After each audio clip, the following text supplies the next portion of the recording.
നിൽക്കാൻ കഴിയില്ല, ഇരുന്ന് നിസ്കരിച്ചോളൂ.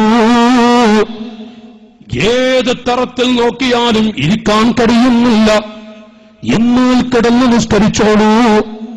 ഒരു ഭാഗത്തേക്കും ചെരിയാൻ കഴിയുന്നില്ല, നിങ്ങളുടെ തലകുനിച്ച് നിസ്കരിക്കണേ. തലകുനിക്കാനും കഴിയില്ല എങ്കിൽ കണ്ണുകൊണ്ട് ആംഗ്യം കാണിച്ച് നിസ്കരിക്കണം. കണ്ണ് അനക്കാൻ പോലും കഴിയുന്നില്ല. എന്നാലും മുസ്ലിമീങ്ങളെ, ഒരു വഖത്ത് നിസ്കാരം ഖളാ ആക്കരുത്, നിങ്ങളുടെ ഹൃദയം കൊണ്ട് നിസ്കരിക്കണേ. ഖാല റസൂലുള്ളാഹി. ഇസ്ലാമിൽ ഒരു ഇളവില്ല. ഞാൻ ജോലിക്ക് പോയി, ചപ്പുകാട്ടുക്ക് പോയി, വല്ലാതെ ആകെ ചളി, എന്നൊക്കെ കുളിച്ചിട്ട് കൊട്ടക്കണക്കിന് നിസ്കരിക്കാം, ളുഹുർ അസ്ർ മഗ്രിബൊക്കെ. അല്ലാഹ് വിടൂല, അല്ലാഹ് വിടൂല. അല്ലാഹു കാക്കട്ടെ, അല്ലാഹു കാക്കട്ടെ. അവിടുന്ന് ഈ തോട്ടത്തിലേക്ക് പോകുന്നു. കൃഷിക്കാരനാണ്, പാടത്തു പോയി. ശരീരത്തിൽ അല്പം പോലും ഇടമില്ല, മുഴുവനും ചേറ് തെറിച്ചിട്ടുണ്ട്. അത് നജസല്ലല്ലോ. ആ പാടത്ത് വെച്ച് തുണിയെടുത്ത് വധുവെടുത്ത് നിസ്കരിച്ചോളൂ. മുഹമ്മദ് മുസ്തഫ. ആ ളുഹുർ മറ്റൊരു വക്തത്തിലേക്ക് നീട്ടിവെക്കരുത്. ചില ആളുകള് തീരെ അറിയാതെ വല്ലാതെ വ്യാപിച്ചിറങ്ങുന്നുണ്ട്. പാടത്ത് നിസ്കരിക്കാൻ വേണ്ടി നാണിക്കരുത്. അവിടെ നജസുണ്ടെങ്കിലോ മുസ്ലിമീങ്ങളെ നാം കണ്ടിട്ടുണ്ടോ എന്നാ ചോദ്യം. അവിടെ നജസുള്ളത് അറിയില്ലല്ലോ എങ്കിൽ നിങ്ങളോട് കുത്തി അന്വേഷിക്കാൻ ഇസ്ലാം അനുവദിക്കുന്നില്ല. അവിടെ പായ വിരിച്ച് തുണി വിരിച്ച് നിസ്കരിച്ചോളൂ. തുണിയില്ലേ, വിരിക്കാനൊന്നുമില്ലേ, ആ പാടത്ത് വുളുഎടുത്ത് നിസ്കരിച്ചോളൂ. നിസ്കാരം ഖളാ ആക്കരുത്. വല്ലാത്തൊരാശയമാണ് ദീൻ പഠിപ്പിച്ചിരിക്കുന്നത്. ആണാവട്ടെ പെണ്ണാവട്ടെ, ആർത്തവകാരികളായ സ്ത്രീകൾ മഗ്രിബ് ബാങ്ക് വിളിക്കുന്നതിന്റെ 2 മിനിറ്റ് മുമ്പാണ് ആർത്തവത്തിൽ നിന്ന് വിരമിച്ചത്. ആ പെണ്ണ് കുളിച്ചു വരുമ്പോഴേക്കും മഗ്രിബ് ബാങ്ക് വിളിച്ചാൽ സ്ത്രീകളെ മഗ്രിബ് മുതലല്ല നിസ്കരിക്കേണ്ടത്, അതിന്റെ മുമ്പുള്ള ളുഹുറും അസ്റും നിസ്കരിക്കൽ നിർബന്ധമാണ്. പെണ്ണിന് ഇളവില്ല. ആർത്തവകാരികൾക്ക് നിസ്കാരം ഹറാമാണ്, നിസ്കരിക്കാൻ പാടില്ല. പക്ഷെ ആർത്തവകാരിയായ ഹൈദുള്ളൊരു പെണ്ണ് മഗ്രിബ് ബാങ്ക് വിളിക്കുന്നതിന്റെ 2 മിനിറ്റ് മുമ്പ് ആർത്തവത്തിൽ നിന്ന് വിരമിച്ചു. കുളിച്ചു വന്നപ്പോഴേക്കും മഗ്രിബ് ബാങ്ക് വിളിച്ചു. മഗ്രിബ് മുതലല്ല പെങ്ങളെ നീ നിസ്കരിക്കേണ്ടത്, അന്നത്തെ ളുഹുറും അസ്റും നിസ്കരിക്കൽ നിർബന്ധമാണ്. നോക്ക്, നിങ്ങൾ സുബ്ഹി ബാങ്ക് വിളിക്കുന്നതിന്റെ 2 മിനിറ്റ് മുമ്പാണോ നിങ്ങൾ ആർത്തവത്തിൽ നിന്ന് വിരമിച്ചത്? കുളിച്ചപ്പോഴേക്കും സുബ്ഹി ബാങ്ക് അതാ വിളിക്കുന്നു. സുബ്ഹി മുതൽ നിസ്കരിച്ചാൽ പോരെ പെങ്ങളെ, അന്നത്തെ മഗ്രിബും ഇശാഉം നിസ്കരിക്കൽ നിർബന്ധമാണ്. അല്ലാഹു തആല തൗഫീഖ് ചെയ്യട്ടെ. സ്ത്രീകളിൽ തീരെ പല സ്ത്രീകളിലും ആ ഭാഗം ചിന്തിക്കാത്ത ഒരുപടി പെങ്ങന്മാരുണ്ട്. സുബ്ഹി ബാങ്ക് വിളിക്കുന്നതിന്റെ 2 മിനിറ്റ് മുമ്പ് ആർത്തവത്തിൽ നിന്ന് വിരമിച്ചാൽ കുളിച്ചു. സുബ്ഹി ബാങ്ക് വിളിച്ചിട്ടാ, സുബ്ഹി ബാങ്ക് വിളിച്ചു. സുബ്ഹി മുതലല്ല നിസ്കരിക്കേണ്ടത്, മുമ്പത്തെ മഗ്രിബും ഇശാഉം നിർബന്ധമാണ്. യംബഗി അൻ യുഅല്ലിമ അഹ്ലഹു മാ യഹ്താജു ഇലൈഹി ഫിദ്ദീൻ വയുഅല്ലിമുഹും വയംനഉഹുൽ മൻഹിയ അൻഹു. ഭർത്താവിന് നിർബന്ധമാണ് യംബഗി അൻ യുഅല്ലിമ അഹ്ലഹു മാ യഹ്താജു ഇലൈഹി ഫിദ്ദീൻ. ആവശ്യമുള്ളത് ഇത് പഠിപ്പിച്ചു കൊടുക്കണം, ഇത് പഠിപ്പിച്ചു കൊടുക്കണം.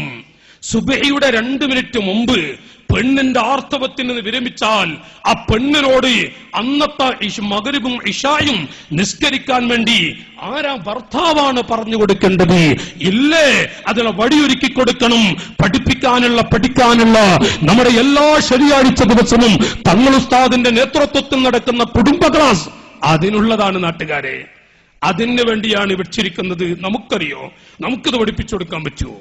നമുക്ക് പഠിപ്പിച്ചു കൊടുക്കാൻ പറ്റുമോ? നോക്കി നിങ്ങൾ. അപ്പൊ അതിന് എല്ലാ ശനിയാഴ്ചയും ഇവിടെ കുടുംബ ക്ലാസ് നടക്കുകയാണ്. അല്ലാഹു തആല അതൊക്കെ കബൂൽ ചെയ്യുമാറാവട്ടെ, അല്ലാഹു കബൂൽ ചെയ്യുമാറാവട്ടെ.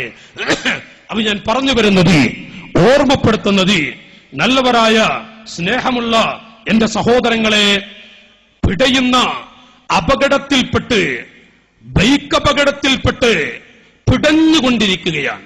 കൈകാലുകൾ 4 ഭാഗത്തായി കിടക്കുന്നു. അപ്പോഴാണ് നമ്മുടെ പള്ളിയിൽ നിന്ന് ബാങ്ക് വിളി കേൾക്കുന്നത്. ആ സമയം പിടയുന്ന ഈ മനുഷ്യന് ആ മഗ്രിബ്, എന്റെ ശബ്ദം കേൾക്കുന്ന ചെറുപ്പക്കാരെ, പെങ്ങളെ, ലോകത്തൊരൊറ്റ മനുഷ്യന് ഈ വിഷയത്തിൽ രണ്ടഭിപ്രായം പറയാനില്ല. ആ ചെറുപ്പക്കാരൻ, പിടയുന്ന ചെറുപ്പക്കാരന്റെ മഗ്രിബ് ഇശായിലേക്ക് നീട്ടിവെക്കരുതേ, ആ മഗ്രിബ് ഖളാ ആക്കരുതേ. റോട്ടിൽ കിടന്ന് പിടയുന്ന മനുഷ്യനോടാണ് ഇത് റസൂലുള്ള മുഖേന പണ്ഡിത ലോകം പറയുന്നത്, ആ മഗ്രിബ് നീ നിസ്കരിക്കടേ. അതെങ്ങാനും ഇശായിലേക്ക് നീട്ടിവെച്ചാൽ നിന്റെ ശിക്ഷ എത്രയാണ്, എന്റെ മുഖം കാണാൻ പ്രയാസമാണ്, റസൂലുള്ളാഹിയുടെ ശഫാഅത്ത് കിട്ടാൻ അതൊന്ന് പ്രയാസമാണ്. നോക്കൂ, നിങ്ങൾ ജീവിതത്തിൽ ഒരു വഖത്ത് പ്രായപൂർത്തിയെത്തിയ മനുഷ്യൻ ഒരു വഖത്ത് നിസ്കാരമെങ്ങാനും ഖളാ ആക്കി പോയാലുണ്ടാകുന്ന അവസ്ഥ ഫുഖഹാ പഠിപ്പിക്കുന്നു. വലിയ ആഴമുള്ള സമുദ്രത്തിൽ കപ്പലിൽ ഒരു യാത്ര ചെയ്യുന്നു ധാരാളം ആളുകൾ, കപ്പലിലൂടെ യാത്ര ചെയ്യുന്ന നിരവധി ആളുകൾ. ആ യാത്ര ചെയ്യുന്ന സമയത്ത് നാട്ടുകാരെ, കപ്പലതാ കേടുപാടിൽപ്പെട്ട് വെള്ളത്തിലേക്ക് മുങ്ങുന്നു. മനുഷ്യന്മാരുണ്ട്, മുസ്ലിമുണ്ട്, അമുസ്ലിമുണ്ട്, നായകളുണ്ട്, പശുക്കളുണ്ട്, അതുപോലെ മറ്റു മൃഗങ്ങളുമുണ്ട്, അരി തൊട്ട് ഗോതമ്പ് തൊട്ട് മറ്റുള്ള ചരക്കുകളുമുണ്ട്. കപ്പലാണ് മുങ്ങുന്നത്. ഇസ്ലാം പഠിപ്പിക്കുന്നു, ആദ്യമായി ചെയ്യേണ്ടത് ആ മുങ്ങുന്ന കപ്പലിനെ രക്ഷപ്പെടുത്താൻ ആ കപ്പലിലുള്ള അരി തൊട്ട് ഗോതമ്പ് തൊട്ട് ആ ഭക്ഷ്യപദാർത്ഥങ്ങൾ നിങ്ങൾ മാറ്റിവെക്കണേ, സമുദ്രത്തിലേക്ക് എടുത്തു കളയണേ. എന്നിട്ടും ജീവികളെ രക്ഷപ്പെടുത്തണം. എന്നിട്ടും ആ കപ്പൽ മുങ്ങുന്നുവെങ്കിൽ നായകളെയും പട്ടികളെയും വലിച്ചെറിയണം വെള്ളത്തിലേക്ക്. എന്നിട്ട് മറ്റ് ജീവികളെയും മനുഷ്യരെയും രക്ഷപ്പെടുത്തണം. എന്നിട്ടും വെള്ളത്തിൽ മുങ്ങുന്നുവോ, മറ്റു മൃഗങ്ങളെ വെള്ളത്തിലേക്ക് വലിച്ചെറിഞ്ഞ് മനുഷ്യരെ രക്ഷപ്പെടുത്തണേ. അയ്യുഹൽ മുഅ്മിനൂൻ, മുസ്ലിം സമുദായമേ, എങ്കിൽ ആ മജ്ലിസിൽ, ആ കപ്പലിൽ നായയുണ്ട്, പന്നിയുണ്ട്, പട്ടിയുണ്ട്, മനുഷ്യന്മാരുമുണ്ട്, മറ്റു ജീവികളുമുണ്ട്. ആ കൂട്ടത്തിലെങ്ങാനും നിസ്കരിക്കാത്ത മുസ്ലിമായ മനുഷ്യരുണ്ടോ, നിസ്കരിക്കാത്ത മുസ്ലിമത്തായ പെണ്ണുണ്ടോ? ഓ മുസ്ലിം സമുദായമേ, ആദ്യമായി സമുദ്രത്തിലേക്ക് വലിച്ചെറിയേണ്ടത് ഈ നിസ്കരിക്കാത്തവനെയാണ്. എന്നിട്ട് പട്ടികളെ രക്ഷപ്പെടുത്തണേ, നായകളെ രക്ഷപ്പെടുത്തണേ, പന്നികളെ രക്ഷപ്പെടുത്തണേ. നബി മുഹമ്മദുർ റസൂലുള്ളാഹ് മുഖേന പണ്ഡിത ലോകം പഠിപ്പിക്കുന്നു. ഉമ്മമാരെ, എന്തൊരു കടുപ്പമാണ്. നിങ്ങളുടെ ഭർത്താവ് നിസ്കരിക്കാത്തവനാണെങ്കിൽ ആ നിസ്കരിക്കാത്ത ഭർത്താവിന് ഒരു ദിവസം എത്ര ഗ്ലാസ് ചായ നിങ്ങൾ കൊടുക്കേണ്ടത്? ഒരു ഗ്ലാസ് ചായ ഉണ്ടാക്കി കൊടുത്ത നിങ്ങളുടെ അവസ്ഥ എന്താ? ഞാനിന്ന് വിഷയത്തിൽ കൊണ്ടുവരുന്നുണ്ട്. നോക്കൂ നിങ്ങൾ, ഈമാനുള്ള നാട്ടുകാരെ, ലോകത്തിന്റെ നേതാവ് നബി മുഹമ്മദുർ റസൂലുള്ളാഹി മുഹമ്മദ്